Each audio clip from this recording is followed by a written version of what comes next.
Hello friend, Ram Ram, good morning. स्वागत है आप लोगों का एक और नई वीडियो में। आशा करती हूँ आप सब लोग बहुत ही अच्छे होंगे। तो फ्रेंड, आज मैं हाउस वाइफ की बहुत बड़ी सबसे बड़ी समस्या का सोल्यूशन बताऊंगी बिना 1 रुपए लागत के, घर में पड़ी चीज़ से। देखिए, ये बिंदी हर किसी के पास होती है और एक प्रॉब्लम जो सभी औरतों में होती है, और इतनी बड़ी प्रॉब्लम है कि आप कितना भी पैसा लगा दो आपको सोल्यूशन नहीं मिल सकता है। तो चाहे हम कितनी ही ज्वेलरी पहन लें, अच्छी साड़ी पहन लें, लेकिन अगर कान खराब हैं तो सब वेस्ट है। और आजकल ये 90% लोगों में प्रॉब्लम आ गई है कि उनके कान फट जाते हैं, छिन जाते हैं और फिर कोई सोल्यूशन नहीं है। तो इसके लिए मैं आपको एक बहुत ही अच्छा आइडिया, बहुत ही अच्छा हैक कहो, ट्रिक कहो, जो भी कहो, मैं आपको बताने वाली हूँ और ये 99% लोगों के काम आएगा। तो आप इस वीडियो को ध्यान से देखिएगा। देखिए, बिंदी हर घर में होती है और सबसे बड़ी बात, अगर आपको कानों को बचा के रखना है फटने से, तो आप थोड़ा छोटे ईयर रिंग पहनो, लाइट वेट के पहनो। जैसे शादी ब्याह में कहीं जाना है तो हैवी देखो सब कोई पहनता है और अच्छे भी लगते हैं, लेकिन तुरंत उतारने के बाद आप एक बिंदी लगा दिया करो, क्योंकि बिंदी में क्या होता है, ग्लू होता है जो चिपकी रहती है। तो ईयर रिंग उतारने के बाद जो कान है, कान के छेद हैं, उस पर आप बिंदी लगा दिया करो। इससे कान के एक तो जो छेद हैं वो बड़े नहीं होते हैं, चिपके रहते हैं। दूसरी बात कि अगर आप कान के नहीं पहने रहोगे तो आपके कान और आपका चेहरा गंदा नहीं लगेगा, है ना। तो जिनके कान फटे हैं उनके लिए ये जो बिंदी का आइडिया है, ये बहुत बहुत अच्छा होने वाला है। तो जैसे कि मैं एक इमेज लगाऊंगी, आप देखना लोगों के कान कितने गंदे तरीके से फटे होते हैं। और आप कितना भी अच्छा मेकअप कर लो, अगर कान फटे हों तो आप ना तो कान के पहन सकते हो, और अगर पहन भी लिए तो वो एकदम लटके रहते हैं, तो अच्छे नहीं लगते हैं। और देखिए, बहुत सारे लोगों का शौक होता है बड़े बड़े ईयर रिंग पहनना, और कान जब थोड़े फटते हैं ना, हल्के हल्के कानों के छेद बड़े होते हैं, तो फिर एकदम से कब छेद बड़े हो जाते हैं पता भी नहीं चल पाता है, और फिर सारे सोल्यूशन जो हैं बेकार हो जाते हैं। कोई सोल्यूशन ही नहीं होता है कानों के छेद सही करने का। तो देखो, अभी मेरे कानों के छेद काफ़ी छोटे हैं, क्योंकि मैं हमेशा छोटे छोटे कान के पहनती हूँ। कभी बड़े बड़े पहनती हूँ तो उतारने के बाद तुरंत ही मैं अपने कानों पर बिंदी लगा देती हूँ, ताकि ये कानों के छेद बड़े ना हों और छोटे के छोटे रहें। देखिए, जितनी ज़्यादा बिंदी ज़रूरी है, साड़ी ज़रूरी है, ज्वेलरी लिपस्टिक ज़रूरी है, उतने ही ज़्यादा हमारे फेस पे, हमारी बॉडी पे कानों की भी इम्पोर्टेंस है। कान अच्छे हों, फटे ना हों, तो बहुत ही अच्छा लुक रहता है, हम कुछ भी पहन सकते हैं। तो आप बड़े बड़े इयर रिंग कभी ना पहनो, छोटे छोटे पहना करो, ताकि हमेशा आपके कान सही रहें। तो इस तरह से आप अपने कान के छेद बड़े जो हैं वो छुपा भी सकते हैं और हमेशा सेफ भी रख सकते हैं। छोटी बिंदी अगर आपको लगाना पसंद है, यानी कि छोटे आपको कान के पहनना पसंद है, तो आप छोटी बिंदी लगा के रखो। इससे अगर आप ईयर रिंग नहीं पहने रहोगे तो आपके कान के एक तो बड़े छेद नहीं दिखेंगे, ऊपर से जो बड़े छेद हैं वो बिंदी के ग्लू से चिपक चिपक के थोड़ी धीरे धीरे छोटे होंगे, यानी कि और फटेंगे नहीं। और आपके कान भी अच्छे लगेंगे कि आपने कुछ छोटे टॉप्स पहन रखे हैं। खाली कान भी गंदे लगते हैं और फटे कान भी बहुत गंदे लगते हैं, पहनो या ना पहनो बहुत गंदे लगते हैं। तो अगर आपको छोटी बिंदी पसंद है तो आप ये लगा लीजिए। अगर आपके कान फटे हुए हैं, आप कान के नहीं पहन पा रहे हैं, तो आप कोई भी अपने हिसाब की छोटी बड़ी बिंदी लगा लो। इससे आपके फटे कान छुपे रहेंगे और कान बहुत सुंदर भी लगेंगे, जैसे कि आपने कानों में कुछ पहन रखा है। और धीरे धीरे जो कान के छेद हैं, अगर कम फटे हैं तो धीरे धीरे वो वापस लॉक होंगे, बंद होंगे। और अगर आपको कुछ अच्छे जैसे आपको शादी में जाना है, कहीं भी जाना है, और आपके कान बहुत ज़्यादा फटे हैं, देखने में गंदे लगते हैं, तो जो स्टोन वाली बिंदी होती है, थोड़ा महंगी आती है, 10-15 रुपए की, वो आप लगा लेना। तो वो एकदम ऐसे लगते हैं जैसे हमने डिज़ाइनर टॉप्स पहन रखे हैं, स्टोन वाले ऐसे लगते हैं। तो आप ये बड़ी बिंदी भी लगा सकते हो। देखिए, मुझे छोटे छोटे ईयर रिंग पहनना पसंद है, तो जैसे मैं कहीं जाती हूँ तो थोड़ी देर के लिए हैवी पहन लेती हूँ और फिर उतार के रख देती हूँ। और रात को मैं हमेशा ही कान के उतार के रखती हूँ, क्योंकि थोड़ा सा हमें रेस्ट देना भी ज़रूरी है। जितना ज़्यादा हम टांग के रखेंगे अपने कानों पे भारी वजन, कान उतनी जल्दी फटते हैं। और अगर थोड़े से ये फटना शुरू हो गए, फिर हम इन्हें नहीं रोक सकते हैं और इनका कोई सोल्यूशन नहीं है अभी तक। तो इससे अच्छा है कि आप कान के उतार के, जब तक आप घर में रहते हैं तो ये बिंदी लगा रखा करो। इससे कान के छेद बड़े नहीं होते और खाली कान अच्छे भी लगते हैं बिंदी लगाने से। वैसे तो अगर हम कान के ना पहने तो चेहरा कितना ख़राब लगता है, लेकिन आप बिंदी लगा के रखोगे तो चेहरा भी ख़राब नहीं लगेगा और फटे कान के छेद भी नहीं दिखेंगे। और अगर आपके कान के छेद छोटे हैं तो भी आप बिंदी लगा के रखा करो, ताकि बड़े ना हो पाए आपके कान के छेद। और अगर आपको देखिए बाहर जाना है, मार्केट जाना है या शादी में जाना है, और आपके कान बिल्कुल ही फट चुके हैं, जो बिल्कुल भी अच्छे नहीं लगते हैं, तो आप इस तरह की स्टोन वाली बड़ी बिंदी भी लगा सकते हो, छोटी भी लगा सकते हो, जो देखने में बहुत सुंदर लगती है। आप चाहो तो मेरे कान के देख लो, मैंने ये स्टोन वाली बिंदी लगाई है। अब ना तो कान के छेद दिख रहे हैं, चाहे वो फटे हों चाहे ना फटे हों, और ऊपर से इतना सुंदर लग रहा है, एकदम लाइट वेट का लग रहा है, ना गुमने का डर ना गिरने का डर। और ये अच्छी वाली बिंदी है तो ये गिरेगी भी नहीं, और बिंदी एक बार चिपक जाती है तो गिरती नहीं है। अगर बिंदी की जो क्वालिटी है वो ख़राब होगी तो गिर जाएगी। तो आप अच्छी क्वालिटी की बिंदी लगाना। आप चाहो तो प्लेन वाली लगा लो, स्टोन वाली भी लगा सकते हो, बहुत अच्छी लगती है। ये आइडिया कैसा लगा कमेंट करके ज़रूर बताइएगा। और सभी बहनों को शेयर करना जिनको कान छिनने या फटने की प्रॉब्लम है। तो देखिए इनका एक ही सोल्यूशन है फटे कानों का, कि आप बिंदी लगा रखो तो आपके कान भी जो फटे हैं वो छुपे रहेंगे, और फ्री में आपका जो है वो कानों का सोल्यूशन भी हो जाएगा। तो ये आइडिया कैसा लगा कमेंट करके ज़रूर बताइएगा, और सभी लेडीज़ों को ये शेयर ज़रूर करना आइडिया। और मैं इसी तरह लगा के रखती हूँ, तो मैंने सोचा आपके साथ भी शेयर करूँ। धीरे धीरे कान के जो फटे छेद हैं वो बंद भी होने लगते हैं, तो फ्री में घर बैठे आपका ये काम भी हो जाएगा, तो आप इसे कर सकते हैं। तो फ्रेंड चलिए अब मैं आपको बताती हूँ। एक लेडीज़ ने कमेंट किया था, एक बहन ने, कि आप अपने बच्चे की क्या डाइट रखते हो आँखों के लिए, वो मुझे बताना, ऐसा बोला था। तो मैं आपको बताती हूँ कि मैं रात को बादाम भिगो के रख देती हूँ, सुबह इसके छिलके हटा कर फिर खिला देती हूँ, और साथ में किशमिश भी फुला कर रख देती हूँ। तो इसका पानी भी मैं बच्चे को पिलाती हूँ, और ये सब सुबह के लिए है, सुबह ज़्यादा फ़ायदा करता है। और एक मैंने पाउडर बना के रखा है, ये है सौंफ का और बादाम का और मिश्री का, ये मैंने बना के रख लिया है। तो हर बार 1 गिलास दूध में 1 चम्मच डाल देती हूँ। तो ये बहुत ही अच्छा है, यही सब डॉक्टर ने भी कहा था, तो मैं ये सब करती हूँ। मैंने इकट्ठा पाउडर बना के रख लिया है क्योंकि सुबह बहुत जल्दी होती है। तो 1 चम्मच डाल दो 1 गिलास दूध में तो अच्छा होता है। तो मेरा बच्चा भी काफ़ी छोटा है, 8वीं पढ़ रहा है, तो उसके लिए ये सब है। तो हाँ, एक बहन ने कहा था कि मेरी बेटी भी 8वीं पढ़ती है तो बता दो आप। सो ये है सोल्यूशन, अब देखते हैं कि कितना काम करता है। तो देखिए ये तो करना ही पड़ता है, अब असर करेगा कि नहीं, लेकिन करना ज़रूरी है।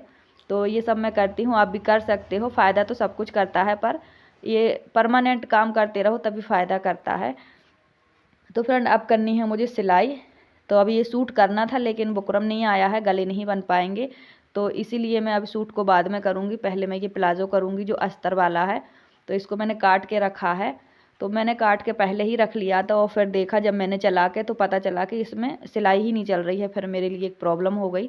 तो इसका भी मैं आपको सोल्यूशन बताऊँगी। देखिए अस्तर वाले फैब्रिक में डबल काम हो जाता है, और अस्तर वाले कपड़ों की जो सिलाई है वो भी डबल होती है। जैसे सिंपल सूट की सिलाई मेरे यहाँ मैं 250 लेती हूँ, वैसे मार्केट में 450 रेट है, पर मैं घर में सिलती हूँ और इंटरलॉक भी नहीं करती हूँ, तो मैं 250 ही लेती हूँ। अगर कोई डिज़ाइन डालना हुआ तो फिर मैं रेट बढ़ा देती हूँ। तो अभी जो अस्तर वाला मैं प्लाज़ो बना रही हूँ इसका रेट भी ज़्यादा हो जाएगा, 250-300 हो जाएगा। तो अस्तर वाले कपड़े को देखिए बनाने में डबल टाइम लग जाता है, इसलिए डबल रेट भी मिलता है।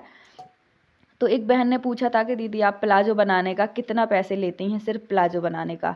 तो हाँ देखिए ऐसा भी होता है कि बहुत सारे लोग सिर्फ प्लाज़ो बनवा लेते हैं या सिर्फ सलवार बनवा लेते हैं, और ऐसा इसलिए कि किसी भी ड्रेस का अगर मैच ख़राब हो जाए, पैंट ख़राब हो जाए या सलवार, तो वो अलग से कपड़ा लेके बनवा लेती हैं। तो बिगनर को ये पता ही नहीं होता है कि हम कितना रेट लें, तो आज मैं आपको वही बताऊँगी। सो फ्रेंड अस्तर वाले जो 2 पार्ट हैं इनको जोड़ने का एक अच्छा तरीका बताती हूँ मैं आपको, जो मैंने आज ही अपने आप से ही सीखा है, क्योंकि इस पे सिलाई नहीं चल रही थी, मैं बहुत परेशान हो गई थी। तो मेरे पास एक टेप रखा है, अभी मैं उसका आपको यहाँ नाम मेंशन कर दूँगी, मेरी ज़ुबान पे नहीं आ रहा है। तो वो टेप रखा है मेरे पास। तो अस्तर के और जो मेन फैब्रिक है उसके बीच में हम वो टेप रख देंगे और प्रेस कर देंगे, तो दोनों ही फैब्रिक चिपक जाएंगे, और इससे काम इतना आसान हो जाता है, इतना आसान हो जाता है। क्योंकि देखिए जब हम कोई भी चीज़ अस्तर वाली बनाते हैं तो पहले हमें दोनों फैब्रिक को सिलना पड़ता है, इसके बाद हम उसे फाइनल फिटिंग देके फिर मतलब कि डबल काम हो जाता है। पहले पूरे अस्तर पे सिलाई लगाओ, फिर बाद में मेन फैब्रिक को बनाओ, तैयार करो ड्रेस को, तो काम डबल हो जाता है। तो आपको डबल काम नहीं करना पड़ेगा अगर आप ये वाला टेप रख लेंगी। और बस इसको अब दोनों फैब्रिक के बीच में रख के आपको प्रेस कर देना है, तो आराम से चिपक जाता है और ये छूटता भी नहीं है। अगर आप छुटाने की कोशिश करेंगी तो कपड़ा फट जाएगा। और मुझे इसमें म्यानी लगानी है, तो म्यानी की जो लंबाई है वो 10 इंच है और चौड़ाई 5 इंच है। तो अगर 40+ का आप पैंट बना रही हैं किसी का भी, तो आप म्यानी ज़रूर लगा दिया करो, ये परमानेंट सोल्यूशन है, इससे प्रॉब्लम नहीं होती है। तो ये है टेप, ये बहुत बहुत ज़्यादा पतला होता है, बहुत ज़्यादा ट्रांसपेरेंट होता है। तो इस पर जैसे ही थोड़ा सा हल्का सा गर्म टच करो तो ये पिघल जाता है।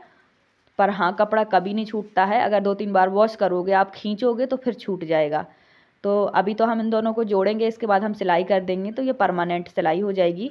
पर हाँ, काम करने के लिए जो काम कम है, जैसे कि कोई भी अस्तर वाला जब हम कपड़ा बनाते हैं तो काम डबल हो जाता है। तो डबल काम को आपको कम करने के लिए मैंने ये तरीका बताया है। आप ये टेप दोनों फैब्रिक के बीच में रख के प्रेस कर दीजिए, दोनों फैब्रिक बहुत अच्छे चिपक जाते हैं, बहुत ज़्यादा अच्छे। और जैसे कहीं आपका कपड़ा फट गया है तो दोनों फैब्रिक के बीच में, याद रखिए ये टेप हमें बीच में रखना है। अगर आपने ये टेप ऊपर रख दिया तो आपका ये जो टेप जब आप प्रेस करोगे ना तो प्रेस में चिपक जाएगा और ये छूट भी जाता है तुरंत। मतलब इतनी जल्दी पिघल जाता है कि पता भी नहीं चलता है। पर हाँ, ये आप बीच में ही रखेंगे तो ज़्यादा सही रहेगा, तभी दोनों फैब्रिक को ये जोड़ पाएगा। सो बहुत सारी बहनों को टाइम लग जाता है अस्तर वाले कपड़े बनाने में, इसलिए मैंने सोचा आज आपको इस टेप के बारे में अभी बता दूँ। ये मेरे पास रखा है। कभी कभी ऐसा होता है कि कई जगह कॉलर की जगह पे सुई नहीं पहुंचती है या सिलाई नहीं होती है, तो इस टेप से मैं चिपका देती हूँ, प्रेस कर देती हूँ, तो बहुत अच्छे से फिनिशिंग के साथ चिपक जाता है। आप चाहो तो इसे गले बनाने के लिए भी यूज़ कर सकते हो।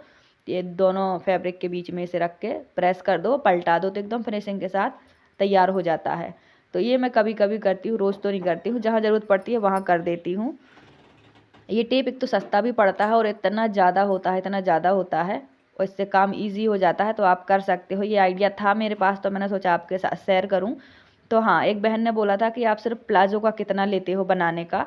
तो देखिए, आप चाहे सलवार बनाओ, चाहे प्लाजो बनाओ, चाहे प्लाजो पैंट बनाओ, तो मेरे यहाँ 250 रेट है जोड़ा वाली ड्रेस का, टॉप और बॉटम का।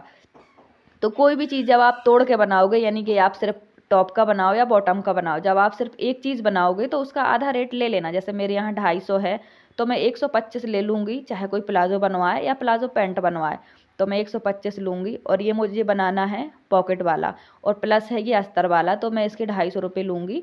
तो आप आधा रेट करके ले लिया करो, जो भी आपके यहाँ रेट है। तो जब भी आप जोड़ा में कपड़ा ना बनाओ, आधा बनाओ, चाहे एक चीज़ बनाओ, चाहे कुर्ती बना दो या प्लाजो बना दो, तो उसका आधा रेट ले लिया करो। और जब दोनों बनाते हो तो पूरा रेट ले लिया करो। और हाँ, अगर आपको नया नया काम आपने शुरू किया है, आप बिगिनर हैं, आपको ग्राहक खींचने हैं, तो आप पैसे पे ध्यान मत देना। जहाँ भी आपके आसपास बुटीक है वहाँ का रेट पता कर लेना। हाँ, तो फ्रेंड मैंने इसमें प्रेस कर दिया है, देखो दोनों ही अच्छे से चिपक गए हैं, अस्तर भी चिपक गया है और मेन फैब्रिक भी चिपक गया है। और मेरा काम कम हो गया है क्योंकि मैं बहुत परेशान हो गई थी, इस फैब्रिक पे सिलाई नहीं चल रही थी। और दूसरी बात कि बहुत लंबा काम हो गया था, तो 4 पार्ट मैंने कट कर रखे हैं। ये खुला प्लाजो है पॉकेट वाला, बहुत ही अच्छा है, देखो आप। तो मैंने इसमें टेप से चिपका दिया है। मेरी ज़ुबान पे बिल्कुल भी इसका नाम नहीं आ रहा, अभी मैं यहाँ पे लिख दूँगी, आप समझ लेना। पता नहीं कभी कभी ऐसा होता है ना कि मतलब मुंह में तो रहता है लेकिन ज़ुबान पे नहीं आ पाता है, ऐसा हो जाता है कभी कभी। अब देखिए मेरे पास ये टेप भी है, मैं यूज़ भी करती हूँ, बट ज़ुबान पे नहीं आ रहा है। तो फ्रेंड अब मैं इसको फिटिंग दूंगी, तो इस तरह से आप कर सकते हैं। और हाँ, अगर आपको ग्राहक खींचने हैं तो आपके पास सबसे पहले देखिए, जब भी हम बिगिनर होते हैं, शुरुआत करते हैं, तो अल्टर से ही शुरुआत होती है। तो आप अल्टर ज़रूर किया करो। जब आप काम अच्छा करोगे, व्यवहार अच्छा रखोगे, तो धीरे धीरे वही पुराने कपड़े सिलवाने वाले नए कपड़े लाएंगे, ये मेरा यकीन है। और आसपास में जो भी बुटीक है वहाँ का जितना रेट है उससे आप 20-25 रुपये कम रखो और काम में फिनिशिंग दो, व्यवहार अच्छा रखो, तो यकीन मानो वो ग्राहक जो इधर उधर जाते हैं वो खुद भी आएंगे और 4 लोगों को और भी लाएंगे। तो शुरू में जब हमें काम चलाना होता है ना फ्रेंड, तो पैसे के लिए किचकिच नहीं करनी होती है, हमें ग्राहक खींचने के लिए और उनके काम को फिनिशिंग से करने के ध्यान देना होता है ताकि वो ग्राहक बार बार आए। अब देखिए, पहले ऐसा टाइम था कि मैं इतनी तंग थी कि आखिर मेरी पहचान कैसे बनेगी, कस्टमर कैसे आएंगे, क्योंकि देखिए नए कपड़े बनाने के पैसे बहुत मिलते हैं। और सबसे ज़्यादा अच्छा मुझे लगता है अस्तर वाला बनाने में, क्योंकि उसमें सीधे ना डबल रेट मिल जाता है और मुझे अच्छा लगता है क्योंकि मेहनत उतनी ही करनी पड़ती है। तो मेरे पास जितना भी समय होता है दिन का, मैं ऐसे ही यूज़ करती हूँ, ऐसे ही काम करती हूँ, फटाफट फटाफट से पहले घर के काम करती हूँ। अब देखिए मेरा ये फिक्स नहीं है कि मैं 4 बजे उठती हूँ कि 5 बजे, सच बता रही हूँ, मैं कभी 6 बजे उठती हूँ तो कभी 7:30 बजे। क्योंकि देखिए जैसे बहुत काम हुआ मेरे पास सिलाई का, तो मैं वीडियो एडिट दिन में नहीं कर पाती हूँ, फिर रात को 10 बजे के बाद मैं 11 बजे तक, 2 बजे तक ऐसा अपनी वीडियो करती हूँ, वॉइस करती हूँ। तो फिर नींद इतनी जल्दी नहीं खुल पाती है, तो कभी कभी तो मैं 7:30 बजे उठती हूँ। लेकिन जब उठती हूँ ना, तो फिर मैं टाइम भी नहीं देखती हूँ, बिल्कुल पूरे काम फिनिश करके जब मुझे अपलोड करनी होती है वीडियो या कुछ भी पब्लिश करना होता है तभी मोबाइल उठाती हूँ। तो इस तरह से मैं मैनेज करती हूँ। और जब मुझे ज़्यादा काम होता है तो फिर मैं कभी कभी तो वीडियो भी छोड़ देती हूँ, क्योंकि मुझे लगता है सामने काम है तो पैसा है, क्योंकि ये काम ऐसा है एकदम से आता है और एकदम से चला भी जाता है। तो इसीलिए मैं जो काम पहले ज़्यादा ज़रूरी होता है उसे हैंडल करके उसे कंप्लीट कर लेती हूँ। आजकल काम ज़्यादा अल्टर का आ रहा है तो पुराने काम को समय नहीं दे पा रही हूँ। सो फ्रेंड, इस तरह से आपको करना है काम। तो फ्रेंड, अभी मैं बना रही हूँ दोपहर के लिए सब्जी आलू की और गोभी की, फूल गोभी की। तो मैं इस तरह से सब्जी बनाती हूँ, मतलब तड़के में डालती हूँ मैं जीरा और थोड़ी सी मेथी डालती हूँ। जो डॉक्टर ने कहा है तो मैं मेथी डालती हूँ। वैसे मेरे बच्चों को पसंद नहीं है लेकिन मैं डाल देती हूँ, अब डांट डांट के खिला देती हूँ। और राजमा फुला दिया है मैंने रात के लिए, बच्चों ने बोला राजमा खाएंगे।